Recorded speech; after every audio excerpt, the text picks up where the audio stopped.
want to talk about planks and push-ups.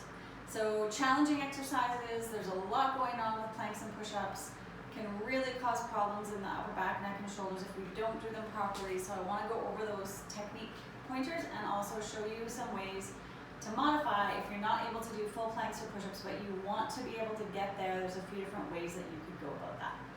So first of all, for a plank, as a physio, I prefer the planks that are, I think they're called yoga planks. It's basically the top of a push-up. So up on the hands as opposed to the elbows. And the reason I prefer this is because it's easier to get your shoulders and upper back into the right position. So what we want to see here is shoulders pulled back and down towards the small of the back. Butt muscles engaged. Squeeze your bum, clench your thigh muscles, and pull your belly towards your spine. We don't want to see sagging backs like this. We also don't want to see this. We want to try to be as flat as possible with everything pulled down.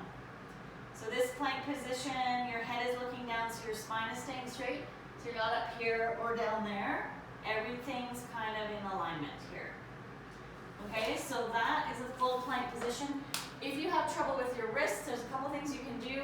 If you can tolerate it, you can go up onto your closed fist or knuckles.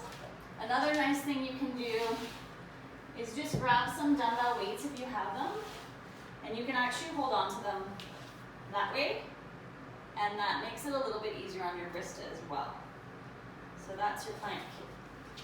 And then as far as push-ups go, you're basically starting in that plank position and maintaining it as you lower yourself towards the ground.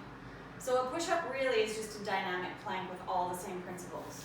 So if we're here in our plank position, everything nice and strong and stable, we're just lowering ourselves down towards the floor and then maintaining that plank posture and pushing ourselves back up straight.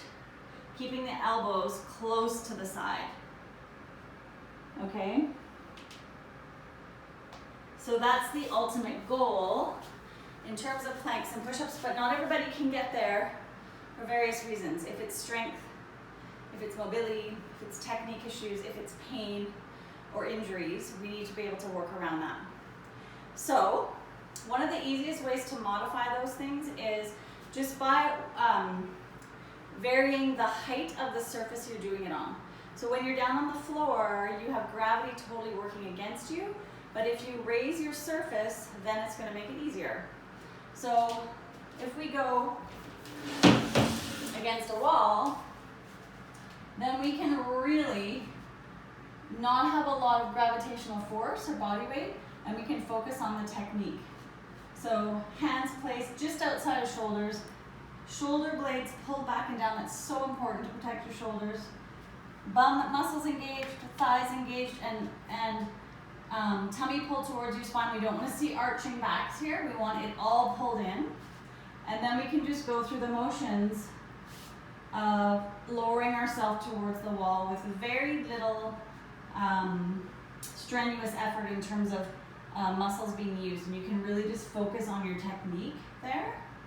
And then basically what you do is just lower the surface. So if I go onto something a little higher, maybe it's your kitchen table at home or some other piece of furniture that you have, same thing. Shoulders, our hands are just a little bit outside of shoulders. Tighten the bum, squeeze the quads, tuck in the belly, pull those shoulder blades back and down, and then lower yourself and push up. Still keeping those elbows by the side, makes it a little bit harder, and then gradually work your way down. So then I can go down to something like a chair. All the same principles apply. I'm just getting progressively lower and lower towards the floor. So thighs clenched, butt clenched, tummy pulled in, shoulder blades back and down, and then lowering down and pressing up. A little bit harder, but still not as challenging as being on the floor, and you get the idea. So you can just keep working your way down. The other modification that might help you with shoulder issues is just your hand placement. So with keeping the elbows close to the sides is sort of textbook technique, but sometimes you need to vary the position of your arms if you've got some shoulder problems. So if you have your hands wider, that can make it easier as you lower yourself down. Sometimes turning out can help. Sometimes turning in can help. And you can use those same arm placement modifications whether you're up against a wall, on a chair, or on the table surface, and just to make it more comfortable. But you always need to have those shoulder blades pulled back and down, butt tight, thighs tight, belly pulled in. Okay, and the belly pulled in is so that you are tucking the pelvis and pulling the belly button towards the spine so you're nice and stable through the low back. Okay, so hopefully that helps you with your planks and push-ups and get yourself progressing towards a full and proper plank and push-up.